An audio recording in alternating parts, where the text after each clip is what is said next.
오늘 제목은 그날의, 좀 더 길게 제목을 정하자면 그날의 애굽이, 그렇게 제목을 정할 수 있겠습니다. 그날에라는 이 표현이 많이 나오죠.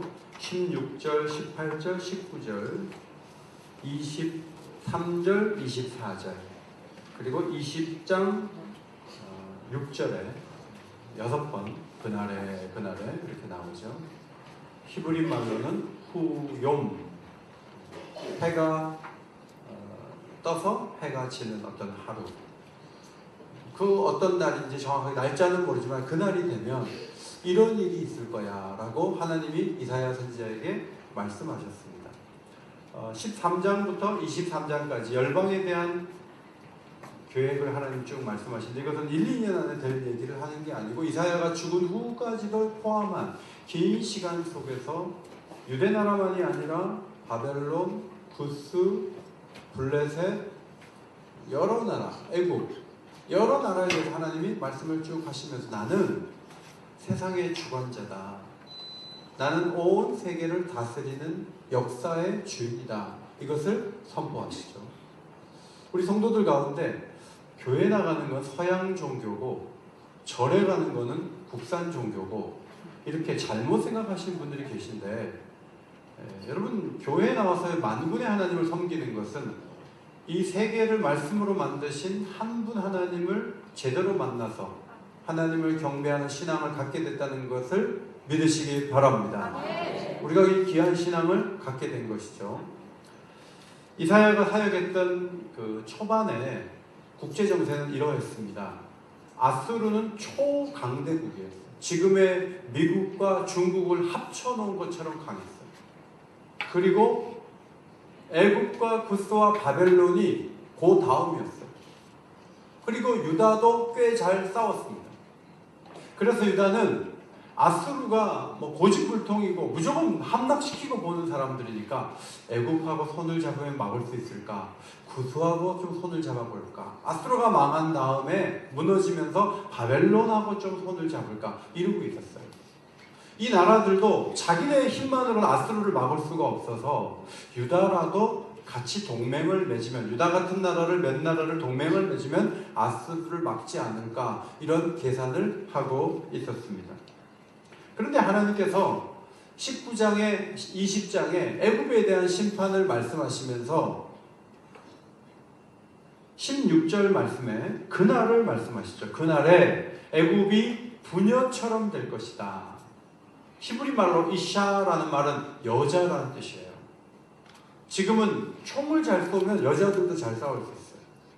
근데 고대전은 칼로 힘으로 싸우는 전쟁이에요. 전쟁이 나면 여자들은 초라하게 돼요. 막 끌려가요. 그런데 애굽은 군사도 많고 큰 나라입니다. 그런데 시련이 계속 오다 보니까 애굽이 힘을 못 써요. 그래서 그 심판 앞에서 막 떨고 두려워하고 막 힘들어하는 거예요. 그런 날이 올 것이고, 그 다음 17절에 유다 땅은 애굽의 두려움이 될 것이다, 이렇게 말씀하셨어요. 사실 유다 땅은 애굽하고 비교가 안 되거든요. 지금의 우리하고 중국 정도 되는 거예요. 그러면 중국하고 우리하고 뭐가 비교가 되겠어요? 우리가 몇 가지는 앞서 있지만 전체적으로 국력이 애굽은 너무 큰 나라고 유다는 작은 나라예요. 그런데 하나님이 그 날이 되면 유다 땅이 애굽의 두려운 존재가 될 것이다, 이렇게 예언을 하셨습니다. 하나님의 계획 속에는 역전현상이라는 프로그램이 작동하고 있다는 것을 아십니까? 따라합시다. 역전현상이라는 프로그램. 하나님의 역사에는 역전현상이 계속 돌아가고 있어요. 집에서도 돌아가고 교회에서도 돌아가고 사회에서도 돌아가요. 야곱이 첫날 밤을 딱 지냈는데 사기 결혼이었어요. 신부가 입을 다물고 가만히 있어서 몰랐는데 아침이 돼 보니까 자기가 좋아하는 여성의 언니였어요. 항의를 하니까 우리 지역에서는 동생을 먼저 보내는 법이 없어. 옛날에는 동생도 주고 언니도 주고 그런 시대였어요. 그래서 레아를 볼 때마다 열받는 거예요. 사기 결혼, 이 나쁜, 이러면서 여자를 미워해요. 그러면서도 한 번씩 잠깐 집에 들리면 꼭 애가 생겨요. 그래갖고 첫째를 낳고 둘째를 낳고 셋째를 낳았어요. 그런데 아들을 낳아줬는데 남편이 눈길도 안 줘요. 계속 마음은 원래 좋아했던 라헬에게 가 있었어요. 이름을 첫째도 둘째도 셋째도 엄마가 줬거든요. 레아가 다 줬어요. 셋째는 이름을 뭐라고 줬냐면 연합이라고 줬어요. 레위라는 이름인데 연합이라는 뜻이에요. 이게 나중에 제사장 지파가 돼서 하나님과 연합하는 의미로 바뀌어지지만 원래의 의미가 뭐냐면 내 남편이 지금부터 나와 연합하면 좋겠다. 이게 레아의 마음에 아들 이름을 그렇게 지어놓은 거예요. 그리고 넷째가 또 생겨서 유다라고 지었는데 라헬은 계속 아이가 없어요. 유다를 낳고 나니까 라헬이 계속 나는 남편이 나를 사랑하는데 하다가 어느 날 보니까 언니가 애를 넷을 낳았어. 난 뭐야? 이러면서 이제 부러운 거죠. 그래서 시기가 시작이 돼요. 옛날에는 레아가 라헬을 늘 부러워했어요. 그런데 어느 시점이 되니까 라헬이 레아를 부러워하는 역전 현상이 있게 됐다 그런 말이에요. 사무엘의 어머니 한나도 사무엘을 낳고 하나님의 일하심의 특징을 한 가지 잘 발견하고 기도를 드렸는데 그 시가 사무엘상 2장에 나와요. 용사의 활은 꺾이고 넘어진 자는 힘으로 띠를 띠도다. 풍족한 자들은 양식을 위하여 품을 팔고 줄이던 자들은 다시 줄이지 아니하도다. 다 같이 읽을까요? 시작. 여호와는 가난하게도 하시고 부하게도 하시며 낮추기도 하시고 높이기도 하시는도다. 가난한 자를 진토에서 일으키시며 빈궁한 자를 걸음돌 위에서 올리사 귀족들과 함께 하시며 영광을 차지하게 하시는도다. 하나님은 계속 위치 바꾸는 일을 즐겁게 하시는 분이에요. 그래서 옛날에 강했던 사람이 어느 날 보면 초라해져 있고요. 옛날에 약했던 사람이 강하게 되는 그런 일을 하시는 거예요. 여러분 교회에서 교육전사님한테 잘해주세요. 제가 오기교회 전임전사로 왔을 때 목사님한테만 인사를 받아주는 재직이 몇 사람이 있었어요. 교육 전도사님은 모르기도 하지만 상대를 안 하는 거예요. 저를 상대를 안 하려고 했던 분들이 제가 담임 목사라고 하니까 놀래가지고, 아니 내가 옛날에 인사도 안 받아주는 사람이 담임 목사로 와? 깜짝 놀라는 거예요. 여러분 아이가 항상 애가 아니잖아요. 애들 막 모질게 키우잖아요. 걔네들이 떠난 다음에 집에 안 옵니다. 걔네들한테 잘해줘야 돼요. 왜냐하면 시간이 흐르면 다 바뀌어요. 하나님의 역사는 계속 역전현상이 일어나는 거예요. 그 역전현상을 잘 이해하지 못하면 오늘 제가 주보에 칼럼에 실었는데 성인아이가 되는 거예요. 성인아이는 내려놓을 때를 알지 못하고 모든 일에 간섭하고 주관하고 말하는 사람들이에요. 내가 내려갈 때가 되면 내려가야 돼요. 깨끗하게 내려가야 돼요. 그런데 그 자리에 계속 앉아 있으면서 감 나와라 판 나와라 하는 거예요. 이것이 성인아이의 특징인데 이것도 하나님의 역전현상을 잘 이해를 못해서 그래요. 인생은 어차피 다 뒤집어지는 거예요. 앞으로 우리가 일본보다 잘 살 수도 있고 우리보다 인도네시아가 더 강국이 될 수도 있고 하나님은 그 일을 계속 해나가신다는 말씀이죠. 오늘 이 유다 백성들에게 야 애굽이 이게 커 보이냐? 애굽이 커 보여도 아무것도 아닌 존재로 전락해서 너희를 두려워할 날이 올 거야 라고 말씀을 하시는 거예요. 도표를 보시면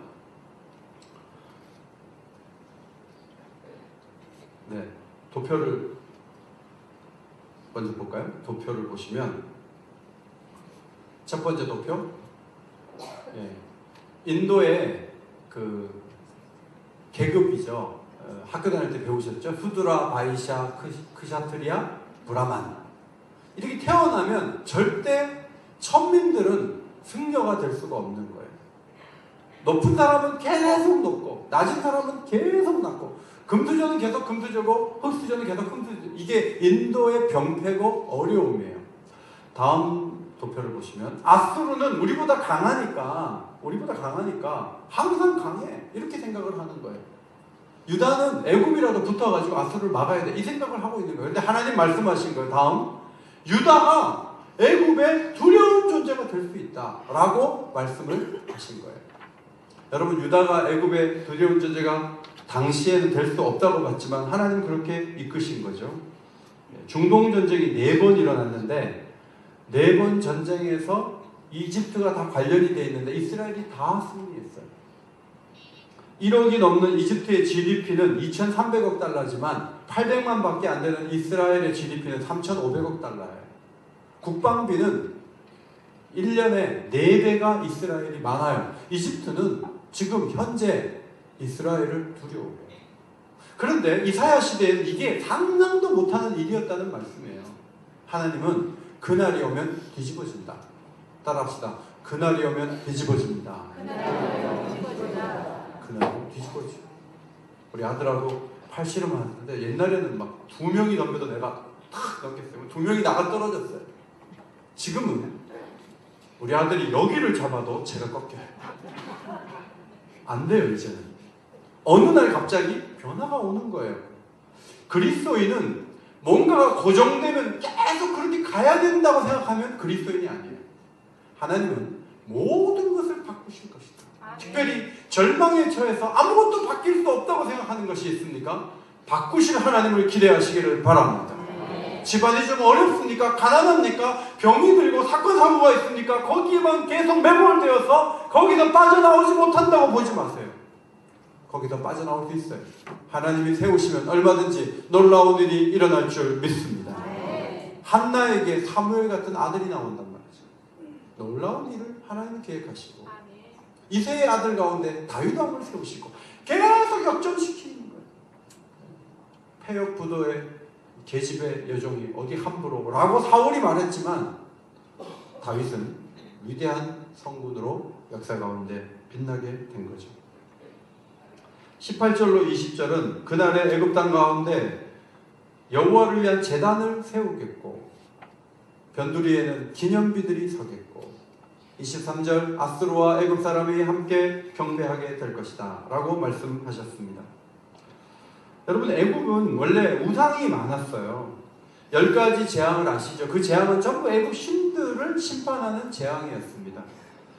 먼저 크눔이라는 신이 있는데 그 크눔은 나일강의 수호신이에요. 근데 나일강이 피로 물들었어요. 크눔이 무슨 일을 하고 있는 거예요? 아무 역할도 못하고 있잖아요. 크눔이 무력하잖아요. 개구리떼가 막 올라오는데 개구리 같은 신을 섬기고 있었어요. 그 신 이름이 헤케트예요. 그 신은 너희들에게 고통을 줄 뿐이다. 이가 막 많아가지고 막 티끌을 던지니까 이가 다 되는데 아코르라는 땅의 모든 신이라는 그 신이 또 있는 거예요. 그 신이 너희들에게 고통을 준다. 파리떼가 올라오고 악질이 생기고 이런 것들이 전부 그 신들이 지켜줬다고 하는 영역들을 하나님께서 하나하나 심판을 하셨어요. 바로의 장자가 죽는 것은 바로는 신 오시리스의 대리자란 말이죠. 생명을 주는 위치에 있어요. 근데 자기 장남을 못 지키는 거예요. 이런 심판을 통해서 하나님은 하나님만이 온 세계의 주라는 것을 드러내셨죠. 람세스 4세가 있는데 1166년부터 6년 정도 있었던 왕이었는데 이 파라오 람세스 4세는 신 오시리스에게 기도를 드렸어요. 그 기도의 내용이 우상 숭배자의 마음을 잘 보여주는 것인데요. 당신은 내게 건강과 생명과 장수를 주시고 눈에는 시력을, 귀에는 청력을, 마음에는 기쁨을 주십시오. 나에게 질릴 정도로 많은 음식을 주시고 만취할 정도로 술을 주십시오. 내 자손을 영원히 왕위에 있게 하고 내가 당신에게 말하는 목소리를 어떤 식으로든 듣고 고귀한 나일이 계속 흐르게 해야 합니다. 왜냐하면 당신은 이 모든 것을 만든 분이기 때문입니다. 당신은 그것들을 버려둔 채 다른 일을 꾸밀 수는 없어. 왜냐하면 그것은 올바른 일이 아니기 때문이요. 자, 이렇게 신을 움직이는 바로의 기도를 보면 우상 숭배가 뭔지를 알 수 있는데 그런 우상의 정신들이 애굽에 가득하고 있었어요.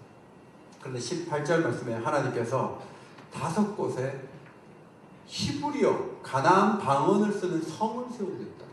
그 중에 하나는 헬리오폴리스, 태양성, 태양을 섬기는 그 성마저도 나를 섬기는 제단이 있게 될 것이라고 말씀을 하셨습니다.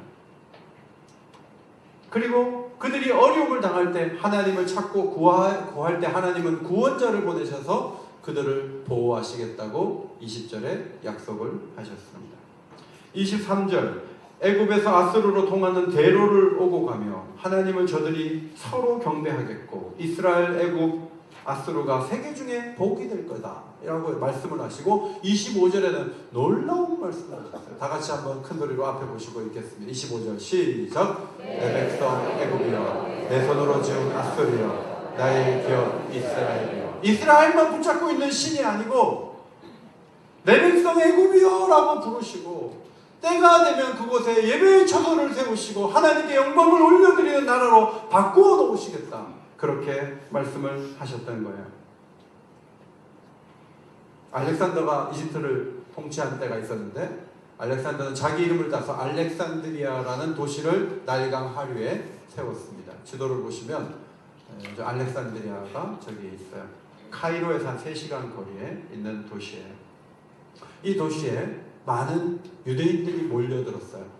그리고 이 도시에서 헬라어를 쓰는 그 시대에 히브리 성경을, 구약 성경을 헬라어로 번역하는 70인경이 주전 250년부터 100여 년 동안 70인의 학자에 의해서 정리가 돼서 이게 성경이 나왔는데 이 성경이 바로 우리가 신약 성경에 인용할 때 구약의 히브리어를 인용하기보다는 신약의 저자들이 이 70인경을 인용했는데 70인경이 어디서 왔냐면 이집트 알렉산드리아에서 왔어요.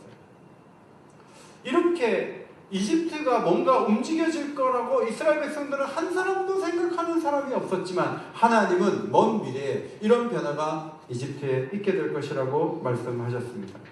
사도행전 2장에 가면 방언을 막 하죠. 방언을 할 때 우리처럼 못 알아듣는 그런 방언을 한 게 아니고 각 나라 말로 방언을 했어요. 그때 사람들이 깜짝 놀라면서 우리 지역 말을 저 사람들이 하고 있네? 라고 방언하는 사람들에 대해서 놀라워했는데 그 중에는 애굽에서 온 사람들이 우리의 언어로 하나님의 큰일을 말하는 저런 기도를 드리네? 라고 놀라는 사람들이 있었다고 기록이 되어 있습니다. 여러분이 아시는 대로 이집트는 마가복음을 쓴 마가가 내려가서 복음을 전했어요. 그래서 세워진 이집트의 종교가 곱틱교예요. 곱틱교의 많은 성도들이 지금까지 큰 어려움을 당하면서도 신앙을 유지하고 있습니다. 어떤 기록에 보니까 인구의 12%까지 맥시멈으로 보면 1350만, 적게 보는 사람은 350만이라고 하는데 많이 보는 사람들은 1350만 명의 그리스도인들이 있다. 여러분 여기가 완전히 아랍 사람들이 완전히 지배를 한 가운데 1500년이 지났어요. 그런데 막 죽이는 그 세계 속에서도 자녀를 낳으면요 십자가 문신을 새겨요. 그리고 절대로 주님을 떠나지 않도록 교육을 해요. 그런 koptic 교인들이 엄청나게 많이 있었던 것은 이사야의 예언대로 하나님이 일하신 근거라고 볼 수가 있습니다. 성도 여러분, 애굽을 향해서 내 백성 애굽이라고 말씀하시고 내 손으로 지은 아수르라고 말씀하셨다면 여러분과 제 마음속에 있는 그저 대한민국이나 잘 되면 좋겠다 이런 생각이 얼마나 좁은 생각인가 하는 거예요. 일본을 향해서 기도할 줄 알아야 되고 캄보디아나 말레이시아나 러시아나 아프리카의 우간다나 모든 나라의 주님이 되셔서 하나님께서 영광을 받으실 것을 꿈꾸시기를 바랍니다. 개인적으로 전도할 때도 저 사람 성품도 좋고 저 사람은 뭐 얼굴도 잘생기고 저 사람은 뭐 잘 살고 그래서 데리고 오려고 하지 말고 저 양반이 예수 믿어도 될까? 저 사람이 변화될까? 그런 사람 좋아요. 그런 사람이 주님 앞에 올 때 주님이 내 백성이라고 불러주실 줄 믿습니다. 그러니까 진정한 전도는 아닌 사람들, 정말 소외되고 정말 불편하고 힘든 사람들, 그들이 하나님 앞에 와서 하나님을 아버지라고 부를 때 얼마나 하나님께 영광이 되겠는가. 그 일에 도전하고 그 일을 이룰 수 있는 하나님의 백성들이 되시기를 바랍니다. 이사야서 11장 9절 말씀 앞에 보시고 같이 한번 읽겠습니다. 시작. 물이 바다를 덮음같이 여호와를 아는 지식이 세상에 충만할 것입니다. 이사야 시대는 이거는 상상도 못하는 얘기예요. 이런 일이 정말 있을까 할 거예요. 그런데 하나님 이사야를 통해서 물이 바다를 덮은 같이 여호와를 아는 지식이 세상에 충만하게 될 때가 온다 라고 말씀하셨고, 지금 그 일을 이루어가고 계십니다. 선교는 우리 교회가 선택하는 게 아니에요. 이것은 교회의 생명과 같은 사업이고 우리 모두가 감당을 해야 되는 일이고, 선교를 하기에 앞서 불가능해 보이는 아수르 같은 애국 같은 사람들이 주님 앞에 돌아와서 신앙생활을 잘할 수 있도록 삭개오가 변화되어서 재산의 절반을 내놓고, 남자가 많은 수가성의 여인이 변화되어서 주님 앞에 전도자가 되고, 이런 능력의 역사, 변화 역사를 기대하고 성령의 도우심을 구할 수 있는 전도자가 되시기를 주님의 이름으로 축원합니다. 그 다음 20장 6절이에요. 20장 6절이 한번 앞에 보시고 읽을까요? 시작. 우리가 믿던 나라 곧 우리가 아수르 왕에게서 벗어나기를 바라고 달려가서 도움을 구하던 나라가 이같이 되었은즉 우리가 어찌 능히 피하리요 하리라. 누가 그렇게 말하냐면 해변에 사는 주민이 말한다. 해변에 사는 주민은 지중해를 끼고 있는 유대인들을 말해요. 유대인들이 아수르가 망하는 걸 보면서, 아수르에 의해서 애굽이 망하는 걸 보면서, 와, 저렇게 큰 나라도 무너지면 우리가 어떻게 하나님의 심판을 피하리요 라고 고백을 한다는 거예요. 그러니까 애굽이 무너지는 과정을 반드시 거치는 것을 모두가 보게 될 것이다. 그 말씀을 20장 마지막 절에 적어놓고 있습니다. 저는 이 말씀을 보면서 아까 이집트에 5 성읍에 제단을 세우신다 그러고 막 내 백성이라고 불러놓고는 갑자기 또 하나님이 심판을 하시겠다는 거잖아요. 그냥 때리지 말고 그냥 잘되게 해주면 안 되나? 그런 생각이 들면서 하나님은 좋은 계획이 있으면 좋게만 하지 왜 수술을 하려고 하실까? 왜 아픔을 계획하실까? 그런 생각을 깊게 하게 되었습니다. 19장 22절이 그것에 대한 답인데요. 19장 22절을 같이 읽겠습니다. 성경 보시고 22절 읽겠습니다. 시작. 여호와께서 애굽을 치실지라도 치시고는 고치실 것이므로 그들이 여호와께로 돌아올 것이라. 여호와께서 그들의 간구함을 들으시고 그들을 고쳐주시리라. 하나님은요, 고쳐주시는데 치신 다음에 고쳐주시는 거예요. 안 맞고 고쳐주면 너무 좋겠죠. 근데 하나님 역사를 보면 심판을 하세요. 유대인들도 70년 동안 끌려갔다 와요. 그러면서 정신을 차려요. 그리고 나서 또 정신을 못 차려요. 그러니까 그 다음에 하나님이 티투스 장군을 보내서 예루살렘을 또 함락시키세요. 이런 일이 역사에 계속 반복돼요. 그런데 그런 일 없이 그냥 회개하고 돌아오면 너무 좋을 것 같은데 사람들이 그렇게 안 하더란 말입니다. 이집트 사람들은 꼭 맞아야 될 이유가 뭐가 있는가? 그 이유는 그들이 교만하기 때문에 그래요. 교만은요, 쉽게 해결되는 병이 아니에요. 죄 중에 교만의 병을 하나님이 굉장히 싫어하세요. 우리는 살인죄를 크게 보고 음란한 죄를 크게 보지만 음란의 죄, 살인의 죄보다 더 큰 죄가 있다면 그건 교만한 죄예요. 하나님은 교만한 사람들을 손을 보세요. 이집트는 왜 교만했는가? 2절 말씀에 하나님이 형제와 형제를 더불어 다투게 하시겠다고 했는데 이집트는 유나이티드 스테이츠예요. 그래서 여러 족속이 하나가 돼갖고 그 중에 탑이 파라오예요. 하나님 이것이 저들이 연합함으로 강한데 그 강한 것을 와해시키겠다 하는 것이 19장 2절 말씀이에요. 그리고 3절에 우상숭배를 계속 하는 거예요. 여러분, 우상숭배의 끝은 결국은 심판을 받는 거예요. 5절부터 10절은 나일강의 경제력, 나일강이 주는 경제력의 그 부를 누릴 수 있는 농업과 어업과 그리고 직물을 만드는 그런 기술들이 발전하는 그것을 가지고 그들은 부를 누리고 있었어요. 그 부를 유지하는데 나일강이 말라지면 그게 다 무너지는 거예요. 그것 때문에 너희들이 교만한가? 나일강을 말리겠다라고 말씀을 하세요. 그리고 11절부터 15절은 그들의 지혜 때문에 그들은 교만했다 하는 거죠. 소안과 노비라는 도시가 두 개가 나오는데 다 수도예요. 그 애굽의 수도 역할을 했던 그 도시에는 리더들이 살고 있고 리더들은 지혜로웠어요. 여러분 이집트의 역사를 보면 굉장한 지혜를 갖고 있어요. 0, 1, 2, 3, 4, 5, 6, 7, 8, 9, 10 10진법 이집트 사람들 작품이에요. 우리 달력 쓰고 있을 때 이집트 사람들은 더 정확한 태양력을 지금 우리가 쓰고 있는 태양력을 쓰고 있었어요. 이집트 사람들은 시신이 부패하지 않도록 수천 년이 지나도 그대로 보존하도록 방부제를 개발했어요. 접착제도 개발했어요. 이 사람들은 나일강이 언제 범람하고 어느 정도로 범람하고 그거를 다 계산을 할 수 있을 정도의 기술들을 가지고 있었어요. 원의 면적을 알아내기 상당히 어렵지 않습니까? 동부니까. 근데 원주율을 이 사람들이 주전 1000년 전에 만들었어요. 그런데 지금 우리가 3.14로 파이를 알고 있잖아. 이 사람들이 계산하는 게 3.16이에요. 그러니까 엄청나게 머리가 좋은 사람들이에요.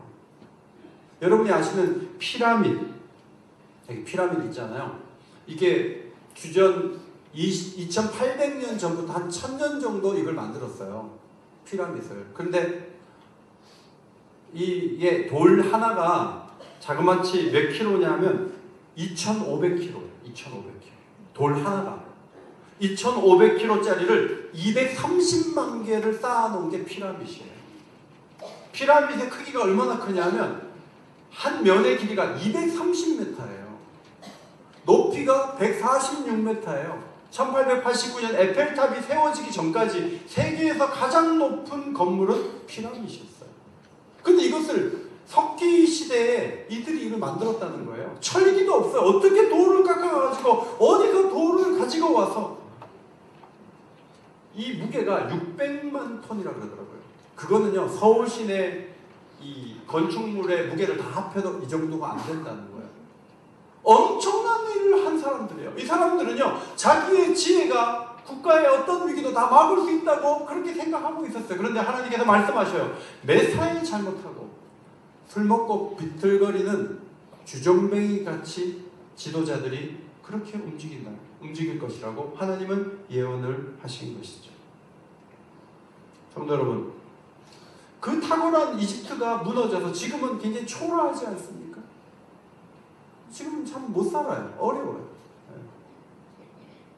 우리는 이렇게 보면서 그냥 그 나라가 예배하는 나라가 되면 좋겠다. 하나님 어차피 계획했으면 다섯 도시에다가 회당을 세우고 교회를 세우고 복음을 전해서 그냥 어려움 없이 쫙 가면 좋은데 아수르에 무너지고 헬라에 무너지고 로마에 무너지고 무너짐을 계속 반복하면서 그들이 하나님이 원하시는 설계도에 점점 더 접근해 갔다 하는 말씀이에요. 제가 이번에 그 글마당에다 썼어요. 시처의 글을 제가 인용했는데 영적인 유익 이름으로 얻게 된다는 거죠. 이름으로 얻는다. 이거 굉장히 중요한 관점이에요. 이가 흔들리잖아요. 허리가 아프잖아요. 그래서 우리가 공사에 들어가서 이를 안 아프게 하고 허리를 안 아프게 해요. 머리가 하얘지면 빨리 까만색으로 막 물들어버려요. 그래가지고 다 가려버려요. 근데 잘 생각해보면 하나님이 왜 우리에게 이렇게 아픔을 주시는지 아세요? 시력도 별로 안 좋아지고 청력도 안 좋아지고 이제는 현상적인 것을 보고 듣는 단계에서 지나서 영적인 것을 볼 수 있는 나이가 됐다는 걸 말하는 거예요. 하나를 잃으면서 하나를 얻게 되는 단계에 들어갔다는 걸 의미하는데 우리 그걸 슬퍼하죠. 여러분, 그래도 제가 보기에는 시니어들이 영적으로 잘 살 수가 있어요. 젊은 사람들이 뜨겁긴 하지만 인생은 뭘 알겠어요? 잃으면서 얻게 되는 사람들이 강한 거지 하나도 아직 잃어보지 않은 사람이 뭘 안다고 많은 얘기를 할 수가 있겠습니까? 하나님은 상실을 통해서 회복의 과정을 거쳐서 거룩에 이르게 하시고 자신이 원하는 아름다운 믿는 자의 공동체를 만드시는 분이 하나님이신 것을 믿으시기 바랍니다. 그래서 제가 성경을 보면서 제가 느낀 거, 아니 경배를 이렇게 하고 내 백성이라고 불러줬으면 아수르가 들어오는 거 좀 막아줘야지. 이 생각이 틀렸다는 거예요. 아수르가 내려올 수밖에 없고 내려와야 돼요. 70년 동안 포로로 잡혀가는 그 시간을 통해서 견고해지고 거룩해지고 아름다워진다 하는 거예요. 얼마 전에 신문을 보니까 의사들이 반기를 들었다. 보건당국에서 종합병원에서 수술 후에 빨리 퇴원을 시킬수록 좋은 병원으로 1등급을 했다는 거예요. 그 병원 측의 얘기는 이거예요. 한 달 입원한 사람이 한 달 입원해야지. 일주일 입원하고 퇴원을 시키면 그 환자가 집에 가서 더 큰 병이 들어서 오면 그 사람에게 해로운 건데, 돈 수가를 낮추는 그렇게 한 병원들은 우수 병원이고, 충분히 입원을 해서 낫게 한 병원은 안 좋은 병원이라고 그렇게 점수를 매기는 법이 어디 있냐고 의사들이 얘기를 하는 거예요. 고난도 마찬가지예요. 우리에게 2달짜리 고난도 있고 10달짜리 고난도 있고 몇 년짜리 고난도 있어요. 그것이 올 때 하나님도 무심하시지 왜 나한테 이런 고난을 주냐고 하지 말고, 그 아픔이 지나가기까지 잘 견디고 거룩하게 되고 새로워지고 성장하고 생각이 바뀌고 변화를 경험할 수 있는 주의 백성들이 되시기를 바랍니다. 그것이 하나님께서 이사야를 통해서 우리에게 주시는 중요한 메시지라고 하는 거예요. 돌이켜보면 옥인교회에 좋은 일만 있었던 것은 아니에요. 70년사 전시회를 하면서 아름다웠던 사진들이 주로 게시되고 있지만 그 속에는 말 못할 어려움들과 수많은 고비들과 수많은 아픔들과 결핍과 그런 고통들이 우리에게 있었어요. 어떤 것은 우리가 잘못해서 자초한 어려움도 있었을 거예요. 그런데 하나님께서 우리로 하여금 그 어려움 속에서 무너지지 않게 하시고 이 교회를 70년 동안 지켜주시면서 이 교회를 여기까지 오게 하신 것을 본다면, 오늘 우리에게 어떤 문제가 있다 할지라도 그것을 다시 이겨내고 교회 역사를 아름답게 써내려갈 수 있는 주의 백성들이 되시기를 주님의 이름으로 축원합니다. 이것이 하나님이 원하시는 중요한 가르침이에요. 3가지 말씀을 드렸어요. 첫 번째, 그날에 일어날 역전현상을 기대하시고, 나는 늘 이래, 우리 애들도 늘 그래, 그러지 마시고, 우리 교회는 늘 이래, 이러지 마시고, 하나님의 교회를 옥인교회를 더 아름답게 세우신 하나님을 바라보고, 여러분도 더 영광스럽게 될 것을 기대하고 항상 꿈을 가지고 기도하는 주의 백성들이 되시기를 바랍니다. 그날에 있을 영광스러운 모든 이들의 예배를 꿈을 꿔야 돼요. 외국인들 잘해줍시다. 초신자들 잘해줍시다. 어린아이들 사랑합시다. 그리고 더 많은 사람들이 영광스럽게 하나님 앞에 예배하는 날을 꿈꾸며 나갑시다. 내 인생에 단기선교 10번은 갔다 와야지, 이런 계획을 좀 세웁시다. 그저 옥인교회 하나밖에 모르고 옥인교회가 전부인 것처럼 살지 말고, 하나님께서 세계 가운데 큰일을 행하시는 것을 바라보고 아이들에게도 자극을 좀 주고 단기선교도 좀 보내고, 그래서 하나님이 세계 가운데 어떤 일을 하시는지를 보게 하고 경험케 하고, 그렇게 함으로 온 우주의 하나님, 온 세계의 하나님을 크게 찬송할 수 있는 주의 백성들이 되시기를 바랍니다. 우리에게 찾아오는 아픔들이 있습니다. 그것은 저주가 아닙니다. 그 아픔들을 통해서 하나님 우리를 거룩하게 만드실 것이고 새롭게 만드실 것입니다. 어떤 아픔이든지 잘 이겨내고 성령의 역사를 경험하는 더 좋은 도구가 될 수 있는 주의 백성들이 되시기를 주의 이름으로 축원합니다. 축원합니다.